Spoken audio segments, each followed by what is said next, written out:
Llegamos a este sábado 6 de febrero por la gracia de nuestro Dios y que en este fin de semana puedas tener la oportunidad de tener momentos especiales para poder apartarte en soledad en un encuentro con Dios.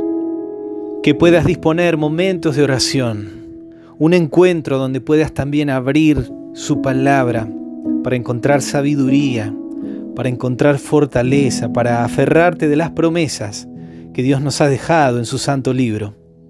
Te invito en esta ocasión a seguir reflexionando en las historias de los personajes bíblicos y retomando un poquito la reflexión de ayer acerca del profeta Samuel, quien juzgó a Israel y quien además era un profeta de parte de Dios para llevar un mensaje definido a su pueblo, ya que Dios era quien reinaba, quien gobernaba, quien había manifestado sus principios, los principios del reino de los cielos.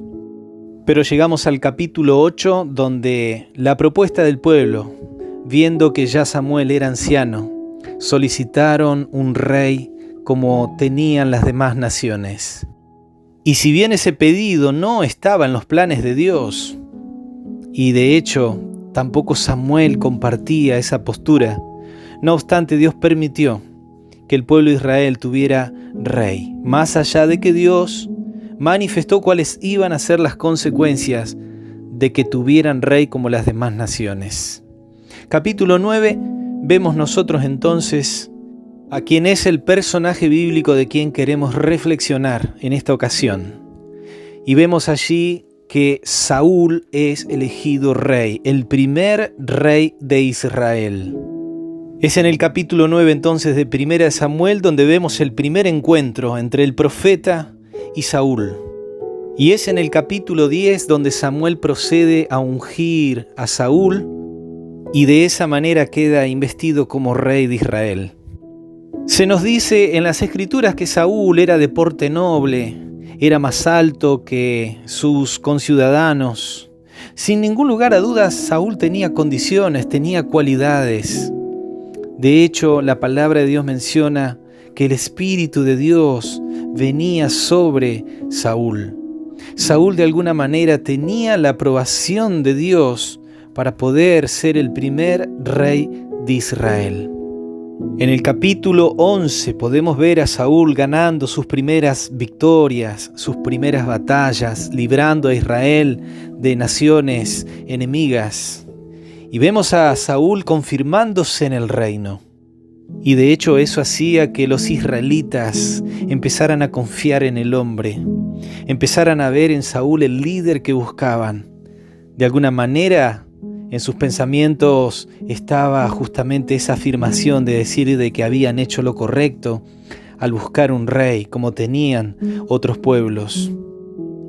Pero ante esta situación, en el capítulo 12, siempre de Primera de Samuel, podemos ver al profeta Samuel justamente exhortando al pueblo de que más allá de que tuvieran un rey que pudiera salir delante de ellos a pelear sus batallas, Samuel los exhorta a poder escuchar la voz de Dios.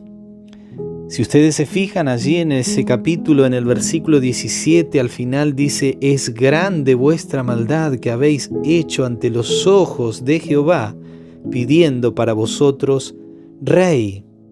Nuevamente Samuel les reitera de que ese no era el plan de Dios y que ellos, más allá de tener un rey, más allá de tener un líder visible, ellos necesitaban tener a Dios gobernando en sus corazones. Necesitaban servir a Dios, servir con fidelidad al verdadero Rey de Israel. En ocasiones, muchas veces nosotros depositamos nuestra confianza en los humanos. Y es por ello que nos encontramos en ocasiones con tantas personas heridas y frustradas, porque en aquellos líderes espirituales en quienes depositaban su confianza, los engañaron, los defraudaron. Probablemente aquellos que fueron guías en su crecimiento, con el tiempo terminaron siendo piedra de tropiezo para sus vidas. Y no cabe duda de que Dios tiene líderes líderes responsables. De hecho, Samuel era un líder en las manos de Dios. Pero cuando el líder se envanece, cuando el líder hace uso de autoridad, uso y abuso justamente de esa autoridad, cuando determina arbitrariamente qué es lo que cada uno tiene que hacer conforme a su parecer y no conforme a los planes de Dios, o por otro lado, líderes ineficientes que se dejan arrastrar por la corriente, líderes ciclotímicos, inestables. Y ese era el caso de Saúl. Saúl tenía, si bien tenía virtudes, por otro lado, sus defectos de carácter pasaban justamente porque tenía sus altibajos bien pronunciados y muchas veces dejaba que el pueblo hiciera como bien le pareciere. E inclusive él mismo, en ocasiones que fueron determinantes para que Dios lo desechara, en esas ocasiones Saúl desechó la palabra de Dios, porque siguió su parecer y no lo que era justamente la voluntad del Dios del cielo. Por ejemplo, en la historia de Saúl, en el capítulo 13, cuando tenía delante de él una guerra contra los filisteos, teniendo que esperar al profeta Samuel para presentar una ofrenda, invocar a Dios para que su protección esté sobre su pueblo, Saúl se adelanta y ofrece la ofrenda que no le corresponde. Se pone en el lugar al cual no fue llamado. Y que habiendo llegado Samuel, está allí en el versículo 13, le dice: locamente has hecho, no guardaste el mandamiento de Jehová tu Dios, que él te había ordenado. Versículo 14, mas ahora tu reino no será duradero. Jehová se ha buscado un varón conforme a su corazón. De allí en más, tanto Saúl como su reino entraron en una espiral descendente, en una inestabilidad espiritual, una inestabilidad en su relación con Dios. Y fueron decisiones desacertadas de parte de Saúl. Hasta inclusive su salud emocional fue totalmente variable. Y es así que llegamos hasta el capítulo 15, cuando también Israel tenía que confrontar a los amalecitas. Y nuevamente Dios había sido específico en cómo tenían que llevar adelante esta confrontación, descrito allí en el capítulo 15, versículos 2 y versículos 3. Y si bien Israel pudo derrotar a los amalecitas, no obstante, desoyó y en parte no cumplió los mandamientos que Dios le había mencionado. Conclusión, llegamos hasta el versículo 22, donde Samuel dijo: ¿se complace Jehová tanto en los holocaustos y víctimas como en que se obedezca la palabra de Jehová?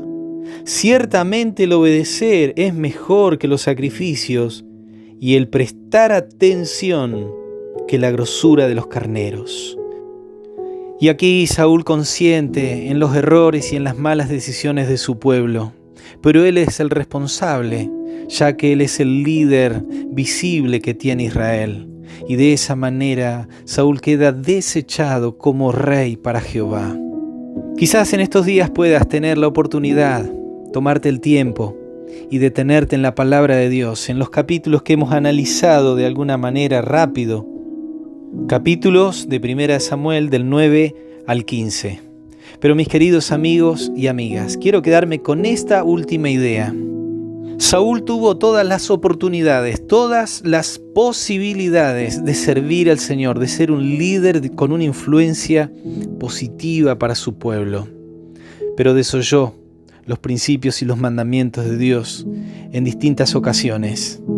Por ello, Samuel, como le dice a Saúl también en estos tiempos, Dios nos dice a nosotros: ciertamente el obedecer es mejor que los sacrificios, y el prestar atención que la grosura de los carneros. En ocasiones nosotros tenemos esas actitudes de querer adorarle, de querer cantarle alabanza, llevar ofrenda, presentarnos delante de Dios en adoración.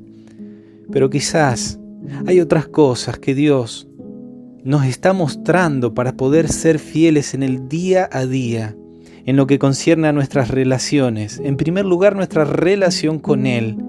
Quizás en algún aspecto de nuestra fidelidad a Dios no estamos caminando rectamente. Y la adoración y las ofrendas no van a cubrir esa falta, no van a cubrir aquello que estamos desoyendo como Saúl. Dios nos invita a caminar en sus principios. Dios nos invita a caminar día tras día conforme a su voluntad en su presencia.